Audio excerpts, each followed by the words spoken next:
Hello there, very good evening and welcome to your weekend primetime news bulletin with me, Shane Silva. Let's start off with a look at your headlines. Motor accident in Doha, Qatar killed Sri Lankan Airlines air hostess. 3 others injured. Government preps for the general election.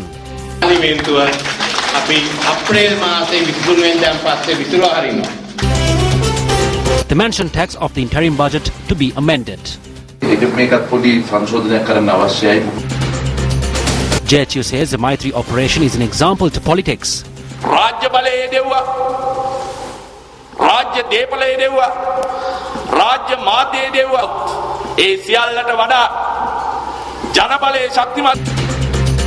Three suspects in connection to the brawl at the Vattala Pradesh Sabha arrested, 5 more suspects wanted. Serena Williams beats Maria Sharapova for her 6th Australian Open title. An air hostess attached to Sri Lankan Airlines succumbed to her injuries in an accident which took place in Doha, Qatar yesterday. Speaking to Newsfirst, Sri Lankan Airlines Public Relations Manager Deepal Pereira said that the cabin crew of flight UL218 were on a desert safari in the Sea Line Desert area in Qatar on their day off when the SUV toppled. The air hostess who lost her life in the accident was a resident of the Raddulugama area. Among the injured, an air hostess is the wife of the pilot who was killed in the crash of the Antonov flight AN32 in Hokandara. Deepal Pereira speaking further said that the injured air hostess and a steward received treatment at the Hamad Hospital in Doha and was later discharged and are scheduled to return to the country. Minister of Ports and Shipping Arjuna Ranatunga expressed these views regarding the tragedy that took place in Doha. How the incident happened in Doha, and especially loss of life, and 2 crew members have been injured and hospitalized. I hope and pray that they will recover very quickly. And my sympathies are with the families and the airline as well. Whatever we can do from our side, I'm sure that we will get together and do it. It is not happened with the airline accident, but I still feel that if we work as a family, work as a group, and it's a big loss for the airline and our industry as well. On to other local news. Now, speaking at a meeting with United National Party members today, Prime Minister Ranil Wickremesinghe elaborated on the future plans of the government.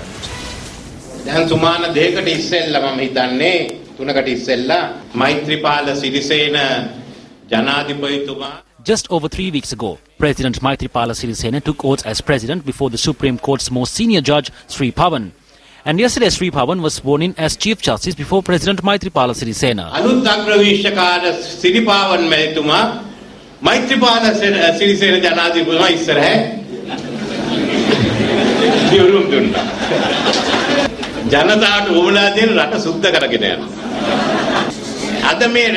What the people want is this country to be cleansed. I'm going to limit this meeting today to just 3 topics. Why? After this meeting, I must convene a meeting once again in June to reclaim our victory. Because after the 23rd of April, Parliament will be dissolved in order to form a new Parliament. We will contest for that independently. After that, we will all unite and create a national government together with the Sri Lanka Freedom Party. There is no doubt about that.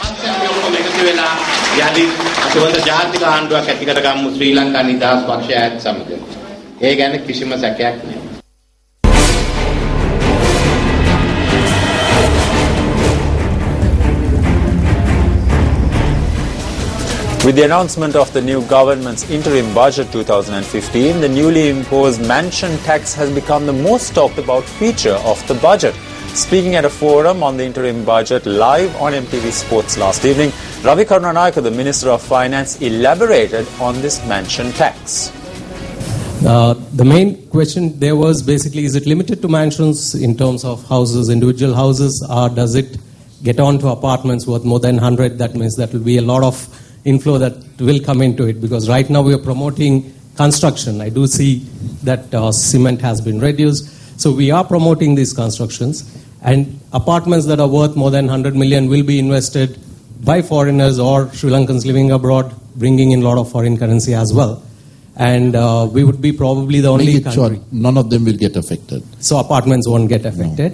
No. And what happens? Except penthouses, that may be. Right.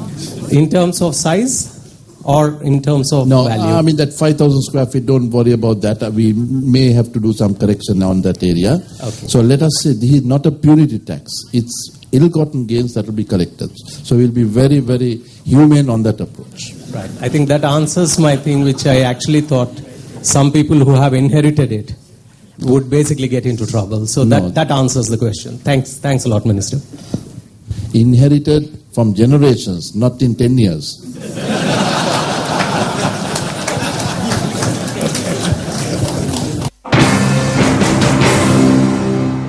However, the Frontline Socialist Party today said that this taxation is yet another facade. The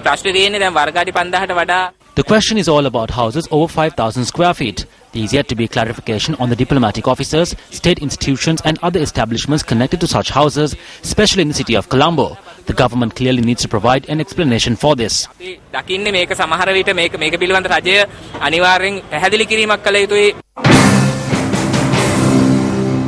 Meanwhile, the Minister of Finance Ravikana Naika called on the Chief Prelate of the Malwatu chapter, Most Venerable Tippatuwave Sri Sumangala Thera.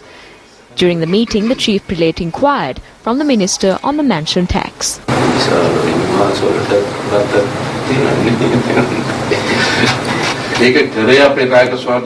There was a view among the public that there is a portion that have gone astray or have been distracted.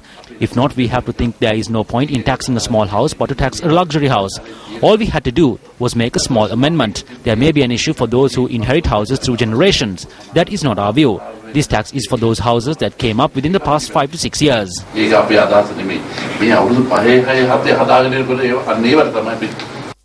Special Representative Convention of the Jatika Hela Urumaya or the JHU took place yesterday under the theme The Dawn of a New Era for an Imagery Nation. The convention took place at the auditorium of the National Youth Services Council in Maharagama.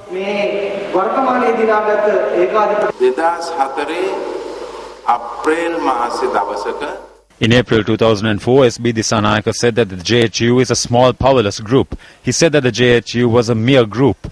We told him that yes, we are a group if you can try and move this group away. Because of the decision taken by the intelligent people of this country, no matter how small the group was, the nation and the Sasana was protected because of it.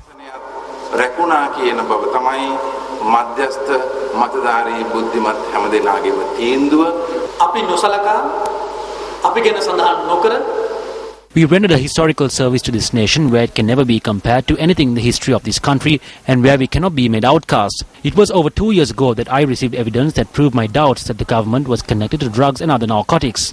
We have taught a historical lesson to the family rule. This will echo for the next 20 years in the eras of all leaders to come.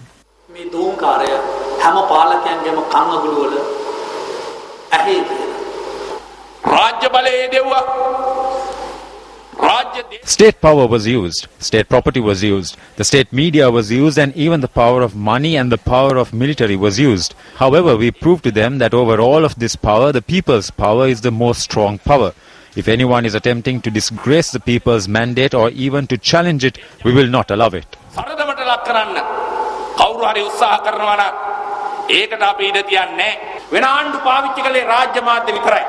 Previous governments only used the state media.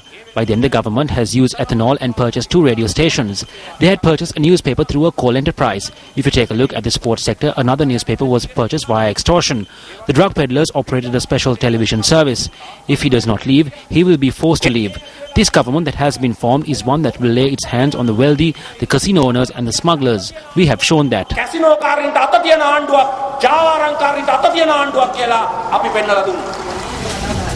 The Frontline Socialist Party or the FSP staged a demonstration opposite the Fort Railway Station today.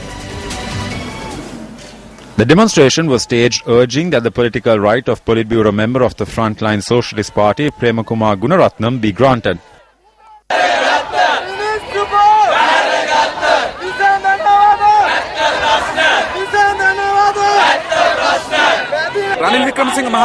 What did Ranil Wickremesinghe come before the media and say when Comrade Kumar was abducted? He said that the abduction was wrong. He has a right to engage in politics. He has a right to live in the country and that it was wrong to exile him. We wish to ask them what happened to these statements that were made. They said those who went on exile can return to the island and they have the right to return. Is this the way in which the doors are being opened?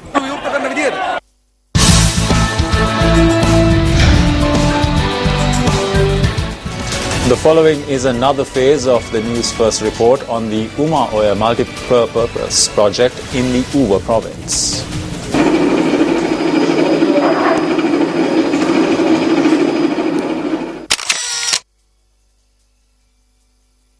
This tunnel, which will carry the excess water from the main Dayaraba reservoir, connects to the construction underground hydropower plant. In a bid to meet the demand of the country, the hydropower plant of the project will generate 120 kilowatts of power via 2 generators and will be connected to the national grid. This 4-kilometer long tunnel to carry away the water that is used for the generation of hydropower is being connected to the Alikota Ara area in Vallavaya. An objective of this collection of water is to address the dry weather condition experienced in the areas.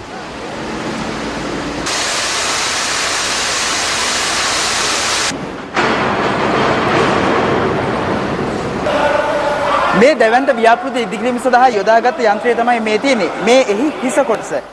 is a part of the machine that is used for the construction of this mega project. The officials here say that there is yet another 200 to 300 meter area of work that is remaining.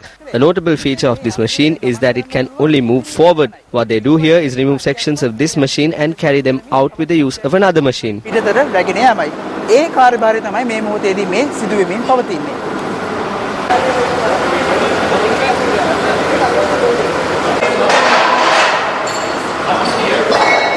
This underground road system, which is under construction in the lower area of Karandagolla, is being structured in a manner that the hydropower plant can be accessed. Upon moving ahead for 2 kilometers down this tunnel, the Newsfirst cameraman Nandana Vimalasena took the unexpected risk to capture the following footage of mining underground.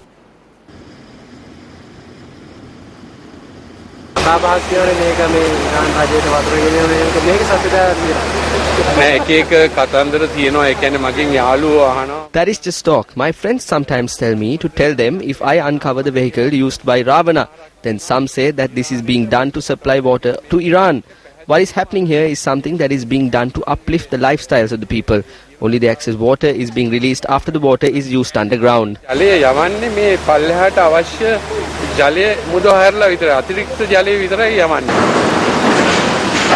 While a massive engineering task is being undertaken underground, the effects it has on those living on the surface cannot be cast aside. Locals in the area say that these wells used to be filled with water at a given time, but today have dried up before their very eyes. When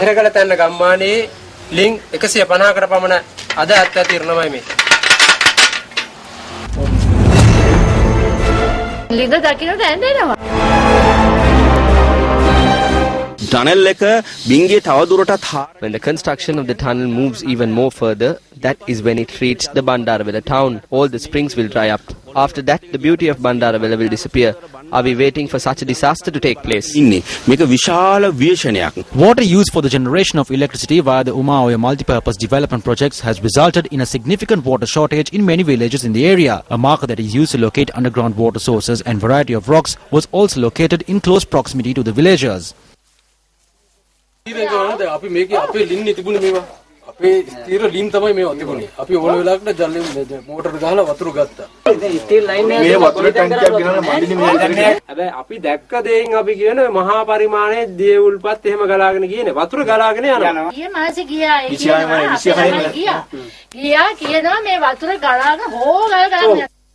With this in mind, the Newsfirst team let go of the idea of visiting more villagers and headed off to Karandagolla to find the truth of an alleged water leakage of another major tunnel. Details on Newsfirst tomorrow.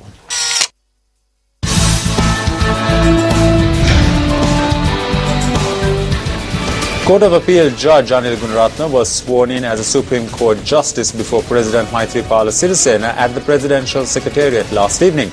Here's a brief look at the accomplishments of Justice Anil Gunaratne. Justice Anil Gunaratne is the son of the late A.W. Gunaratne, who was a High Court judge. A product of Royal College Colombo, Justice Gunaratne entered the Sri Lanka Law College and became an attorney at law in 1979. He was appointed as Additional Solicitor General in 2006 and was in charge of the District Court and Commercial High Court Unit of the department.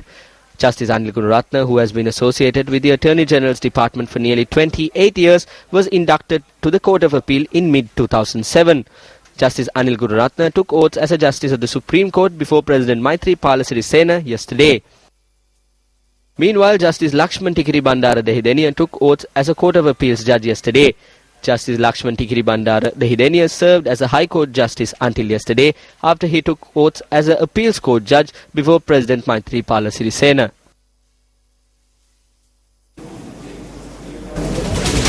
The three suspects who were arrested for assaulting three Wattala Pradeshya Sabha members, including its chairman, have been released on a surety bail of 300,000 rupees. Police media spokesperson SSP Ajit Rohana said that investigations are underway to arrest 5 other suspects. The incident took place when Minister of Public Security, Christian Religious Affairs and Disaster Management John Amaratunga arrived at the Wattala Pradeshya Sabha and left, subsequent to which the Pradeshya Sabha convened, where a group had disrupted the session demanding that the chairman Tyagaratna Alvis step down. This ended in an exchange of blows.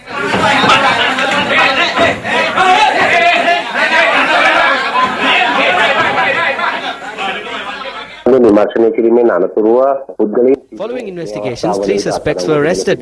There are more suspects and we have identified one of them by name, and we are on the lookout for 4 more who also have been identified. 2 special teams have been assigned to apprehend these 5 suspects. The video footage that we possess clearly purports to show how this attack was launched. We will definitely work towards apprehending these suspects. The telephone number, which was aired by Newsfirst for the public to provide any details of the instigators of the assault, continues to receive many responses. It is with responsibility that we announce that these details will be provided to the police.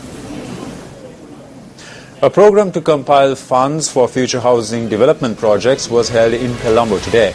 The program was held under the auspices of Minister of Housing and Samurdhi Sajith Premadasa. This program to construct 100,000 houses in 100 days was held at the Institute for Construction Training and Development in Colombo. A group of representatives in the field of construction were in attendance for this occasion. Over the recent past, there have been many anomalies that have taken place within the housing, Samurdhi and Divinagama sectors. 2 internationally recognized audit firms will present their ideas on this matter. The State Engineering Corporation has used 33 vehicles with a monthly rent of 80,000 rupees for political activities. That won't happen today. From the money allocated to construct houses, the Housing Authority has brought 15 vehicles on rent for political activities.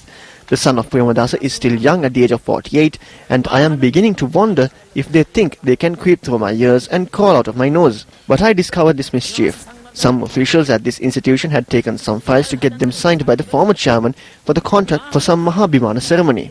They are getting these files signed only 2 or 3 days ago, but the event managers had already been paid in millions and trillions. Minister Sajith Premadasa engaged in a cordial discussion with the people who had arrived there.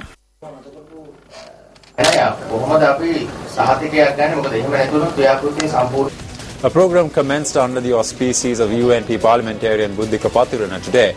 The program is aimed at addressing the problems of the public at public places. The first phase of the program commenced at the Sultanagoda market in Madra today. The people forwarded their issues to MP Buddhika Pathirana.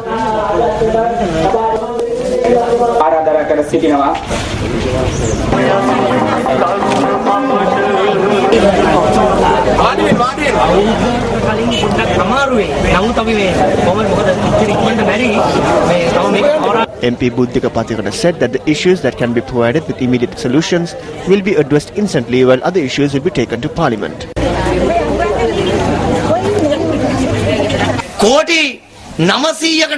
In a country where 9,000 million was spent on the president, we have been able to reduce it to a minimum.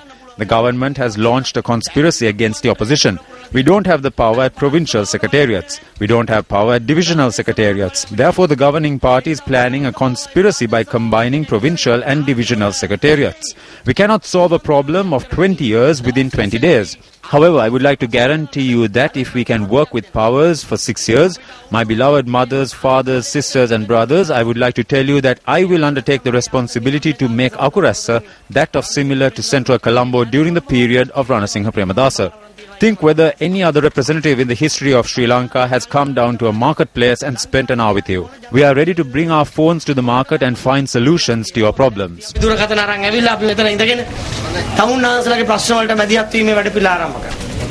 Deputy Minister of Policy Planning and Economic Affairs Dr. Harsha De Silva says that a decision has been taken with regard to carrying on the functions of the central bank devoid from the grasp of the state. The Deputy Minister made this statement while attending an event in Colombo yesterday to launch the book titled Money, Inflation and Economic Development, authored by Dr. H.N. Tenora. What everyone is asking right now is why has the Ministry of Finance been broken into different sectors? It is the vision of our Prime Minister that the daily functions of the customs and banks could be handled by institutions under the purview of the Finance Ministry, and that it is essential that a separate ministry with a group of experts is required to make policies in order to determine how this country could be taken forward. The ideology of development goes far beyond than what is mentioned in this book. The requirement in the market must be identified. And in order to identify its requirements, we must create a proper background for it. That is where we are trying to go to. We will at no instance try to put a stop to the good things that are taking place in the country right now. But we believe that the path the country is moving on must be changed. Our midterm requirement is to bring the central bank to a position where it is not answerable to any ministry of the state. We believe that the state should not interfere in the functions of the central bank. New Governor of the Central Province Surangani Ellawala assumed duties today. New Governor of the Central Province Surangani Ellawala arrived at the Governor's office in Kandy this morning and assumed duties in the midst of religious observances. Former Governor of the Central Province Tikiriko Bayakaduwa and former Chief Minister of the province Sarath Ekanayaka were among those who were present for this occasion. Subsequently, the new governor visited the temple of the Sacred Tooth Relic and obtained blessings.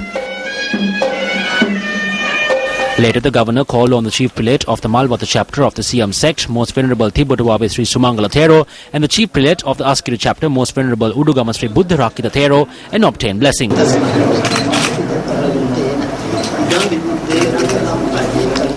Democratic Party Western Provincial Councillor Susil Kindelpitia attended an event at the Sri Rajasingha Central College in Kolonnawa yesterday.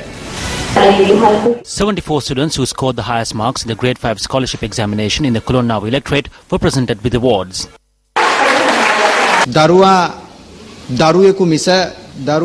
A child is a child and not an adult. The mind of a child is like a clean slate. On this clean slate, good things as well as bad things can be written. We have achieved this victory because of the good things etched on this slate. I am actually happy that there are children in this area who can compete with the students from the other areas. In the meantime, UNP Western Provincial Councillor S.M. Marika attended an event held at the Kohilawatha area yesterday. This event was held to felicitate 5 students of the Vennawatha S. Mahinda College for obtaining high marks in the Grade 5 scholarship examination. As a country where the aura of the Maitri rule has befallen, it must be mentioned that the Kohilawatha Mosque, together with all Sinhala and Muslims, have carried out the utmost courtesy in taking the effort to recognize these 5 students, of which 4 are Buddhist and 1 Muslim. They have set the example in carrying out this endeavor. Therefore, the Kolonnawa area, where the aura of Maitri rule has eradicated the pollution and drugs, is ready to live together in peace amongst the Sinhalese and the Muslims. An unknown group has set fire to the house of a suspect connected to the incident where a police officer of Thamuttegama was assaulted and his revolver stolen. One of the 2 suspects who fled with the police officer's firearm after an argument was arrested by the police. The house of the suspect, who is still at large, was set on fire early this morning.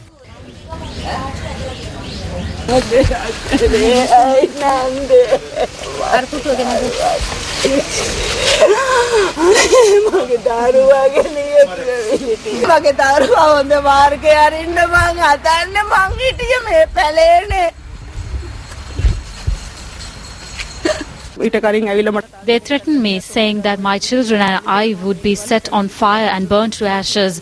They wanted to burn the house. I didn't stay at night. The police always troubles me. My child is always in fear. Therefore, we head into my parents' house in the jungle. I came here in the morning. Then the house was on fire. Last night, a group had set fire to the house of the main suspect. He had assaulted a police officer and fled with his revolver. It has been reported that he had already fled the area. No one has a right to set fire to a house of a suspect. We will commence an investigation in this regard. Executive Director of the Centre for Policy Alternatives, Dr. Pakiya Sothi Saravanamuthu, says that it would be an absolute tragedy if legislation is never utilised by the citizenry at large. He made this observation at a forum in Colombo last evening. A number of intellectuals organised this forum as a public forum for the strengthening of independent commissions.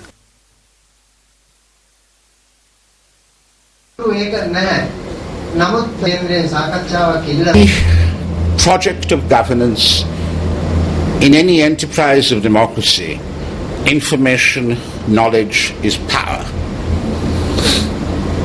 The right to information is fundamental, absolutely fundamental, as far as any of this is concerned. That right to information should not be treated as a deal or exchange between government and media. It is fundamental to all citizens, and therefore it would be an absolute tragedy if we get legislation but it is never utilized by the citizenry at large. It's tremendously important that we start inculcating a culture of transparency and disclosure, both amongst officials as well as citizenry. We are notorious, absolutely notorious, for withholding information. And that is where I think civil society is going to take a major responsibility and role in ensuring that, because I know for sure government will not. The US Department of State has announced that its Assistant Secretary of State for South and Central Asian Affairs, Nisha Biswal, will travel to Sri Lanka from the 2nd to the 3rd of February. The press release from the office of the spokesperson for the US Department of State adds that she will be joined by Deputy Assistant Secretary of State for South Asia, Atul Keshap.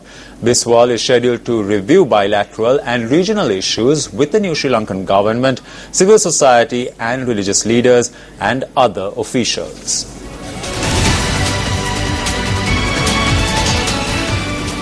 The 5th edition of the Newsfirst Sirasa FM three-wheeler carnival was held in a grand manner in Galle today. This event was organised by Sri Lanka's #1 radio station, Sirasa FM, for the benefit of three-wheeler drivers in the southern province and their children. Senior officials of the MTV-MBC network were present for the Newsfirst Sirasa FM three-wheeler carnival, which was worked off at the Samanala grounds in Galle this morning. Rather than having three-wheel races in the capital and just once a year, we are travelling to all parts of the island, and finally, in line with the anniversary of Sirasa FM, we want to transform this into a major scale competition. That is why we are here in the south while we reach our anniversary. The first of this event was organised here in Galle, the south of the country.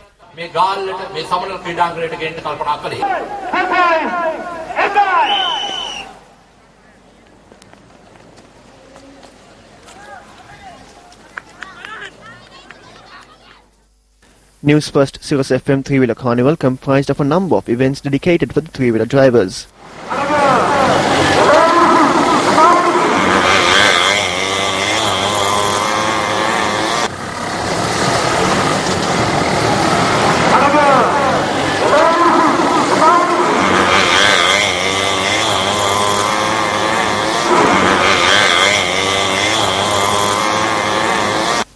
Among them were a competition to select the best singer, most attractive three-wheeler, racing and Mr. Handsome. Many events that could be enjoyed by the family as a whole, including games and magic shows, were also organised.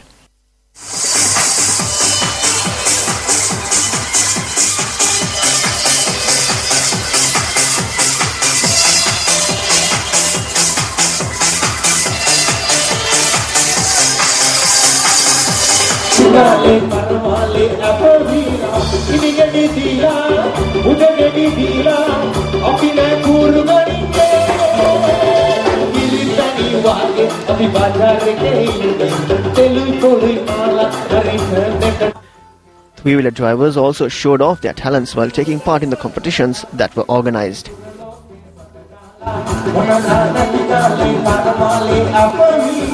Meanwhile, the three-wheeler drivers of the southern province were also presented with the opportunity to enlist to Newsfirst citizen journalism initiative, Newsfirst, you report. The Samanala Sirasa voice tests were also held today. Much colour was added to the event with music from Sirasa FM Dahasakmal.